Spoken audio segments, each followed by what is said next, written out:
Football Newswatch. Kroger workers in Southeast Ohio could go on strike after rejecting the latest contract offer from the company.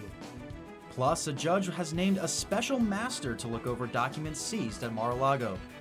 And in sports, we are at halfway point in the high school football season as conference play is heating up.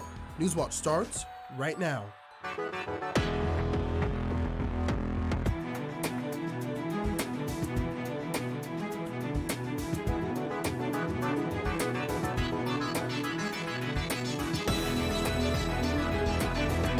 Good evening, I'm Andre Norals. And I'm Curtis Fader. Welcome to Newswatch, your source for the latest news impacting southeastern Ohio. Soon, local Kroger workers here in southeast Ohio could go on strike. This is because majority of workers reject the recent contract offer. 80% of members in the United Food and Commercial Workers Local 1059 union voted in favor of having a strike. This doesn't mean a strike will happen, but the union now has authorization to call one. According to NBC4, a Kroger corporate affairs manager says Kroger is disappointed by the outcome of the vote. The recent contract is the third proposed by Kroger. Both the UFCW and Kroger recommended the members to ratify the version of the contract instead of rejecting them. According to the president of UFCW Local 1059, there are 82 stores and around 12,500 workers in the local union. West Virginia Governor Jim Justice signs a bill which makes the state the second in the United States to enforce strict abortion bans. Earlier this week, Justice called back lawmakers for a special session and added abortion to the legislative agenda. On Tuesday, the state legislature passed House Bill 302, which would only grant an exception for cases of rape and incest. But if the adult is 8 weeks pregnant or 14 weeks for minors, they will not be able to get an abortion, no matter the circumstance. The only other exceptions are if the embryo or fetus is not viable, a medical emergency exists, or if an ectopic pregnancy occurs which is where the egg implants outside the uterus and cannot survive. The ban goes into effect immediately with criminal penalties to be enforced in 90 days. A Democrat looking to sign... Sorry there, Andre. A Democrat looking to run next in the Republican against Jay Edwards filed a lawsuit today against Ohio's Secretary of State. Conrath files, and she argues that the Republican Secretary of State Frank LaRose abused his discretion while deciding to keep her name off the November ballot. The Athens resident is asking the court to order her name to be on the ballot as the Democratic candidate for the 94th House District in Ohio. Conrath must act quickly as early voting begins next Friday for military and overseas absentee voters. The only Democratic candidate in the August 2nd primary was Ryan Goodman, who dropped out of the race 6 days after the election. The Democratic Party chose Conrath as Goodman's replacement. More deadlines became the issue when it was time to officially certify the primary winners. Due to the state's redistricting battles, the certification was delayed and Conrath wasn't certified until 4 days before the deadline. The retiring Chief Justice of the Ohio Supreme Court called for new constitutional amendment to address gerrymandering. The Republican Maureen O'Connor said Thursday in her final address that the current redistricting system isn't working and has led to unconstitutional maps being put in place ahead of this fall's election. O'Connor's amendment proposal would remove all partisan politics from the map-making process. Under the current system, Republicans approved maps that the state Supreme Court, including O'Connor, deemed unconstitutional 5 times. O'Connor called for voters at the ballot box to vote in favor of constitutional reform.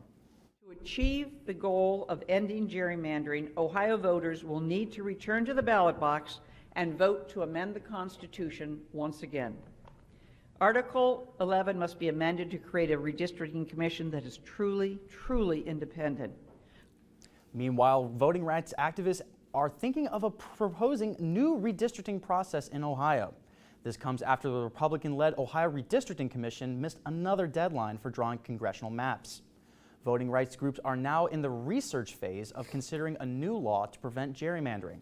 However, Republican leaders dispute the deadline, saying it doesn't exist because there's still time to challenge the ruling in the U.S. Supreme Court.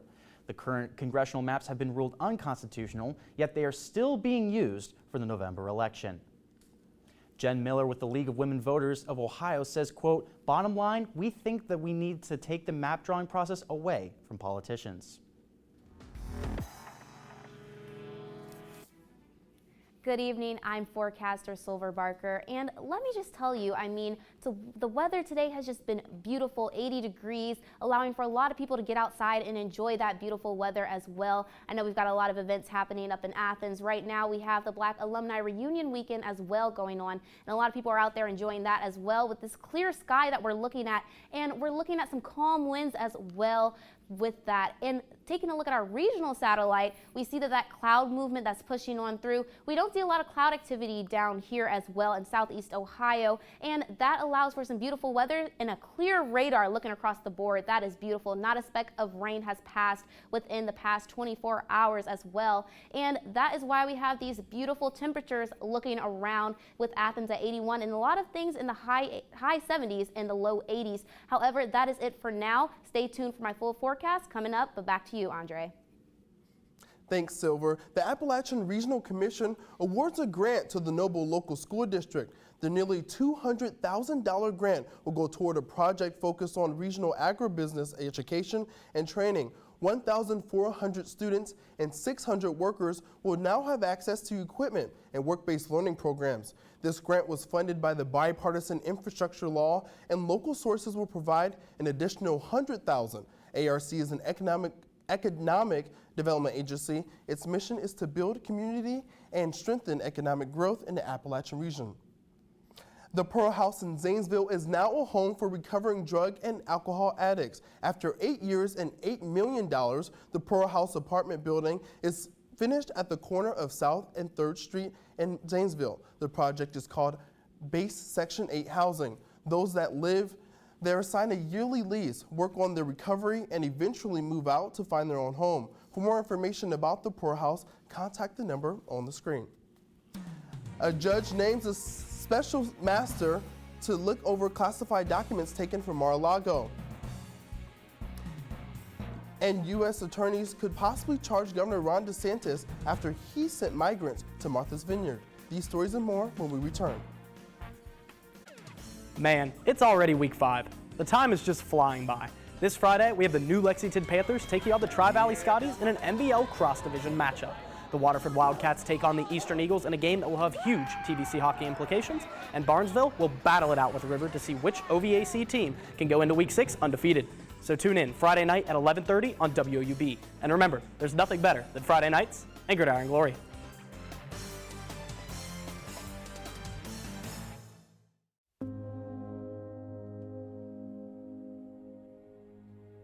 A few days ago, as we were taking a stroll around our neighborhood square, Father began to talk about going into hiding.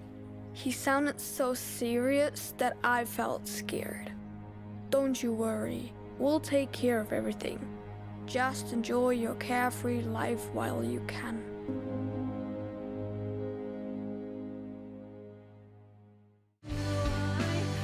Coming up on Austin City Limits.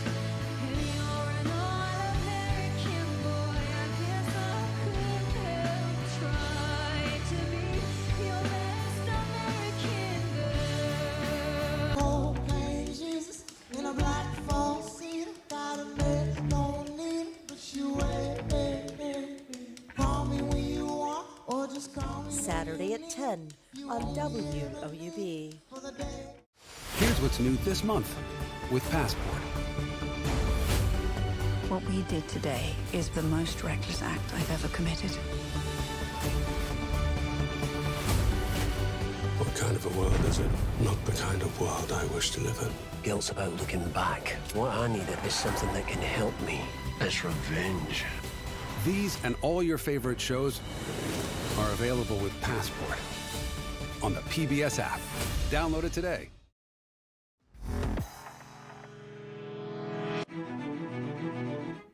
A judge rules last night that the Department of Defense cannot use the classified documents it seized from former President Donald Trump's home. Instead, the judge is providing a moral victory for Trump's defense. Amy Kiley has reactions from the analysts. You have to wonder whether this judge belongs on a federal bench. Even some conservatives sound shocked. A judge has named a special master to filter potentially privileged documents seized from former President Donald Trump's home. She's also denying the Justice Department access to about 100 marked classified for its criminal probe. I almost feel like we're giving credence to this myth, frankly, that Trump has come up with, that he declassified things. Others say they saw it coming. The Justice Department was basically asking her to reverse much of her decision.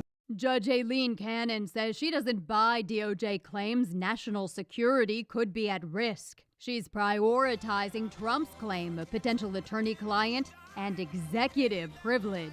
Essentially, a former president is claiming privilege that supersedes that of the current one. It just doesn't seem to make a whole lot of sense. The Justice Department says it will appeal. As for the special master, it's Judge Raymond Dearie. Both sides agreed upon him, and most analysts say he's well respected. That doesn't make him any kind of expert on executive privilege. Amid all this, here's what Trump said yesterday about public reaction if he were indicted. I think if it happened, I think you'd have problems in this country, the likes of which perhaps we've never seen before. It's basically January 6th all over again. I'm Amy Kiley reporting. Trump's lawyers have dismissed the whole investigation as a record storage dispute. That investigation can continue even if the DOJ is cut off from the documents. The DOJ is also looking into Trump's potential role in the Capitol riot and his campaign fundraising. A woman in Arizona is facing multiple charges after leading deputies on a high-speed chase with migrants and her own 2 children in the car. According to the Pinal County Sheriff's Office, it all started when deputies attempted to stop a Dodge Charger driving carelessly on Interstate 10. That car sped off, which started the pursuit. Authorities say a driver in a Hyundai then got involved and tried to run a deputy's vehicle off the road. Deputies called off the chase with the Charger and went after the other vehicle. They say at times the female driver of the Hyundai was going more than 100 miles per hour. She finally came to a stop in Phoenix when spike strips were put down. Inside the car, authorities found 2 migrants and the driver's 5-month-old baby and 1-year-old toddler. The migrants were turned over to Immigration and Customs Enforcement, and the Arizona Department of Child Safety took the children. The Sheriff's Office says the woman has been identified as 19-year-old Alma Rodriguez Dominguez. She has been charged with aggravated assault, unlawful flight, endangerment, and child abuse. In escalating feud over migrants flown to Martha's Vineyard, the 50 Venezuelan migrants moved to a military base today. Mike Valerio has the latest. Cheers this morning on Martha's Vineyard, moments before migrants headed on buses and then a ferry to a Cape Cod military base, all for humanitarian support and shelter. But I hope that for all of them, that in all of their travels that they've had right now, that these 3 days, I hope they feel exceptionally loved. Florida Governor Ron DeSantis flew the asylum seekers from Texas to Martha's Vineyard, saying, quote, every community in America should be sharing in the burden, end quote. There's also going to be buses, and there will likely be more flights, but I'll tell you this, the legislature gave me $12 million. We're going to spend every penny of that to make sure that we're protecting the people of the state of Florida. But President Biden accused DeSantis and others of playing politics with human beings. Instead of working with us on solutions, Republicans are playing politics with human beings, using them as props. What they're doing is simply wrong. It's un-American. It's reckless. The U.S. Attorney for Massachusetts says she'll speak with the Justice Department about DeSantis' move. White House officials are also meeting Friday to discuss potential legal options as the families who have come so far continue their journeys. I'm Mike Valerio reporting. White House Secretary Karine Jean-Pierre condemned the move, saying Governor DeSantis and Governor Abbott used the migrants as a political pawn.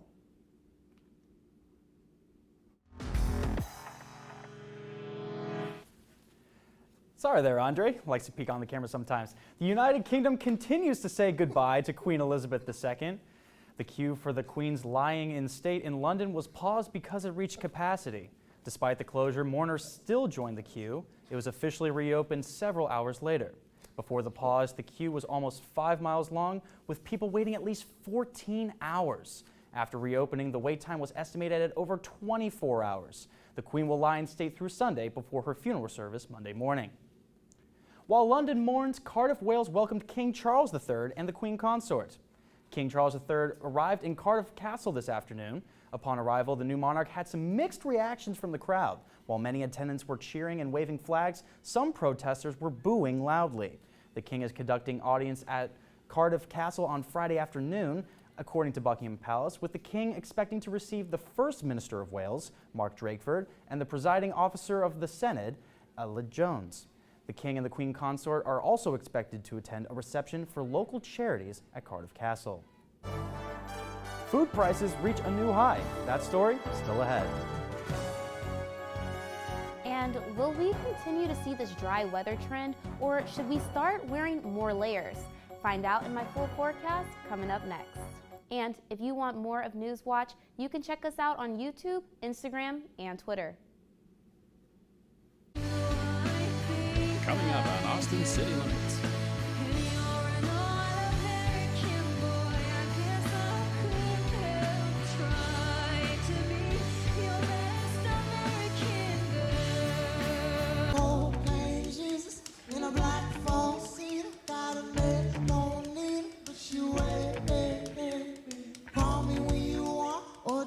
Saturday at 10 on WOUB. Coming up on the next Song of the Mountains. I told witch doctor I was in love with you. I told witch doctor I was in love with you. And then the witch doctor, he told me what to do. He said, ooh-ee, ooh-ah-ah, ting-tang, wah-wah, bing-bang. Ooh-ee, ooh-ah-ah, ting-tang, wah-wah, bing-bang. Lively performances where old tradition meets new, here on Song of the Mountains. Thursday at 8 on WOUB.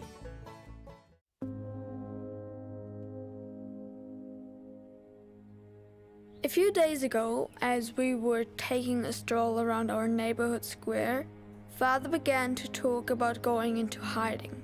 He sounded so serious that I felt scared. Don't you worry, we'll take care of everything. Just enjoy your carefree life while you can.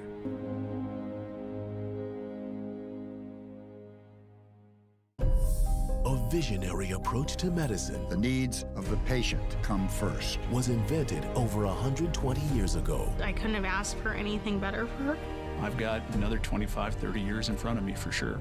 Faith, hope, and science. Those three things are absolutely critical. You are never alone in your efforts to find an answer to that patient's problem. Ken Burns presents The Mayo Clinic. Thursday at 9 on WOUB.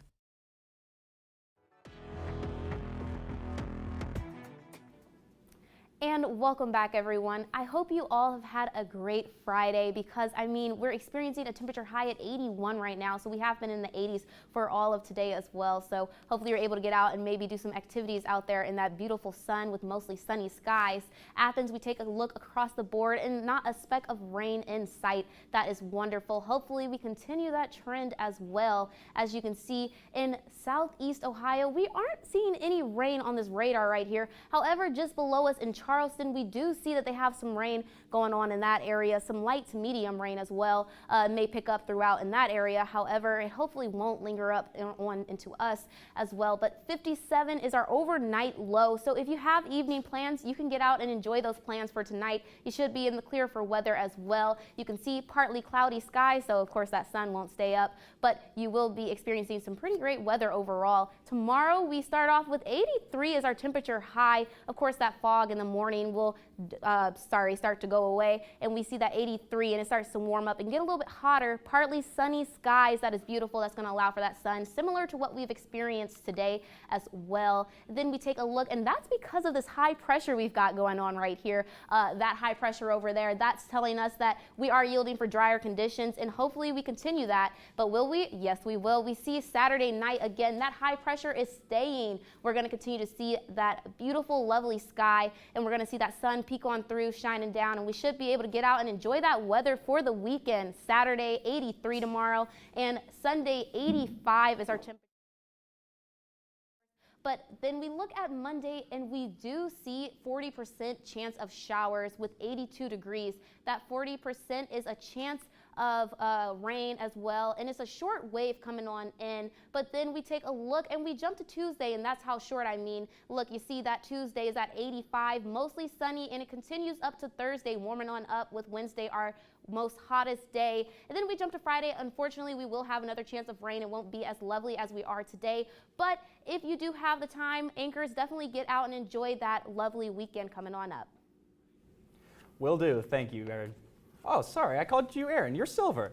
But anyway, food prices are at an all-time high in a thing that we haven't seen since the 70s. That's right. From the meat counter to the bread aisle, many items on your grocery list are more expensive. Gene Sullivan has more on the items you're paying more for and how to save on your next grocery run. Prices for several basic items on your grocery list are soaring at rates not seen since May 1979. Food prices are up 11.4% on a year-ago basis. That's according to the latest Consumer Price Index released Tuesday by the Bureau of Labor Statistics, which also showed that overall, grocery prices jumped 13.5% over the last year. The data highlighting what Americans are already seeing at the supermarket. Most food items are more expensive than a year ago, including the bare essentials. Egg prices are up nearly 40%. Milk rose 17%, and the price of bread jumped more than 16%. Economists say that's worsening the situation for U.S. families already struggling to make ends meet. Their own personal finances, which largely can be translated into personal disposable income, well, that's falling in real terms. There's also sticker shock at the meat and poultry counter. Chicken prices are up nearly 17%. Meat and pork both up nearly 7%. And experts say the increases are forcing many families to constantly redo their budgets. I'll look at my bank statement, figure out what's going on, jot it down, and then sort of go through and see what I can cut. Author Michelle Singletary says if you're trying to save on groceries, try skipping the credit or debit card. Take cash to the grocery store. Take cash to even fill up your car, because you will find you'll drive less because you're thinking, I just spent $50. That $50 out of your hand. For today's Consumer Watch, I'm Jen Sullivan. Meanwhile, the latest data released by the Bureau of Labor Statistics also shows restaurant menu prices increased 8%. In sports, we're going to get a breakdown on all of Gridiron Glory's Game of the Week, as well as 10 other games in our coverage. Stay tuned for that and more for sports when we return.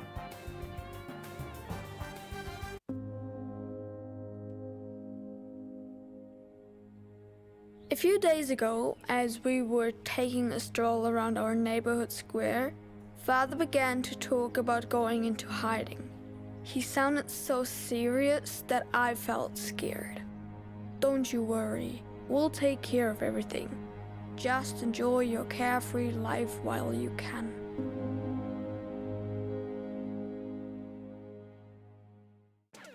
Man, it's already week 5. The time is just flying by. This Friday, we have the New Lexington Panthers taking on the Tri-Valley Scotties in an NBL cross-division matchup. The Waterford Wildcats take on the Eastern Eagles in a game that will have huge TVC hockey implications, and Barnesville will battle it out with River to see which OVAC team can go into Week 6 undefeated. So tune in Friday night at 11:30 on WOUB. And remember, there's nothing better than Friday nights and Gridiron Glory.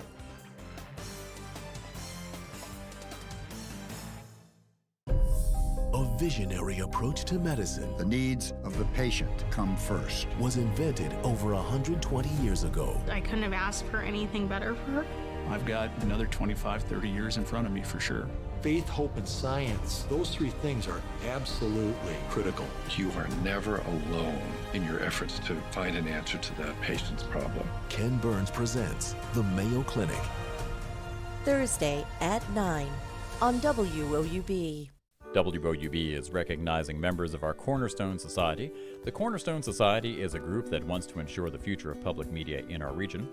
It includes people across our area who value news, entertainment, and cultural programming, as well as the educational services WOUB provides. Also included are graduates of Ohio University who took part in the WOUB Student Professional Development Program. Thanks to the Cornerstone Society for their generous support. To learn how you can be involved, email woub@woub.org.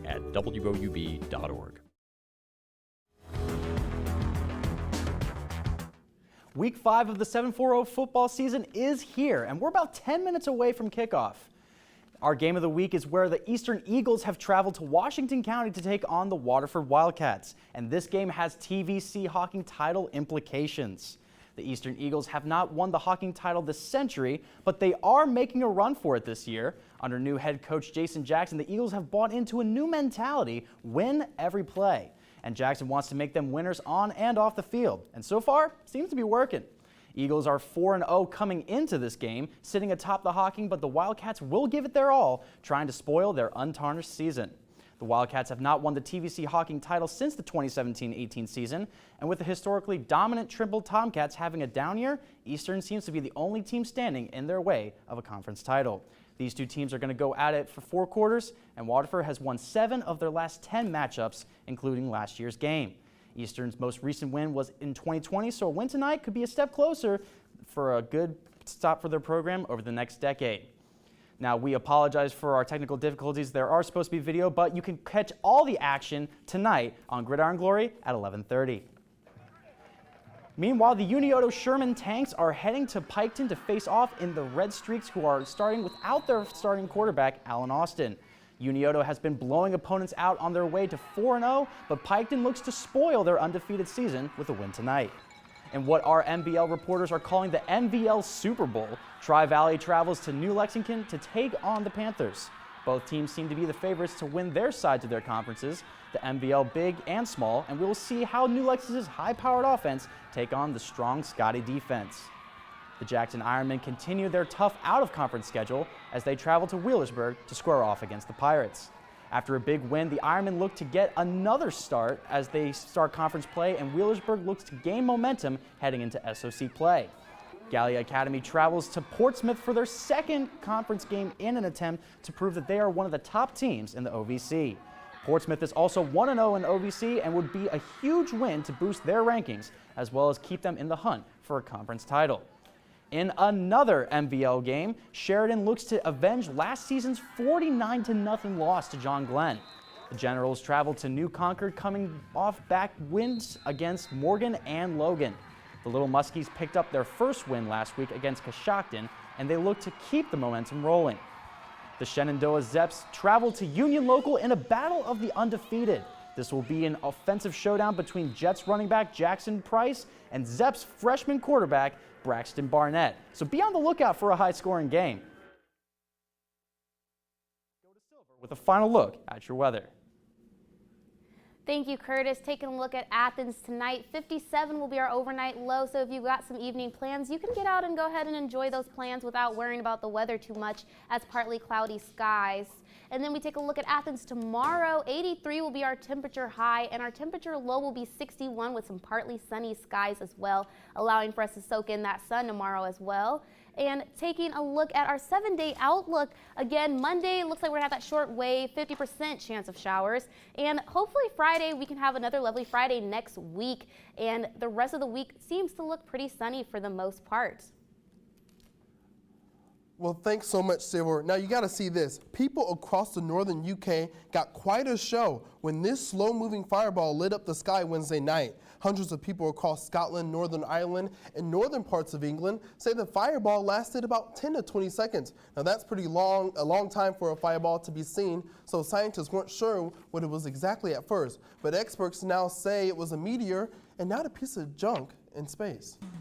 That's incredible. I mean, we've been talking about space all the time, but Yeah. that's a great story to hear for all of honestly, us. I want to see one of those in the U.S. In the U.S., of course. But that does it for our broadcast this evening. Thank you for watching. I'm Curtis Fader. And for Silver Barker and Jacob Mata, well, actually, for you, I'm Andre Noel. Stay tuned for the PBS NewsHour coming up next. And remember, you can find the latest news anytime at WOUB.org. Now take a look at this, the shot of the Gridiron Glory Game of the Week.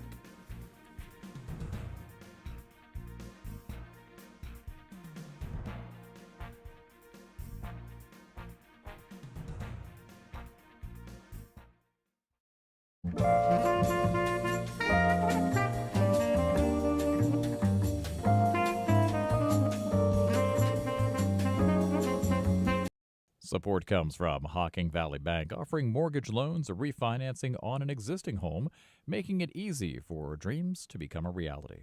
Hocking Valley Bank, we know loans. Support comes from Snyder Strode Jarrett Financial in Athens, providing investment and retirement planning assistance to Southeast Ohio for over 50 years.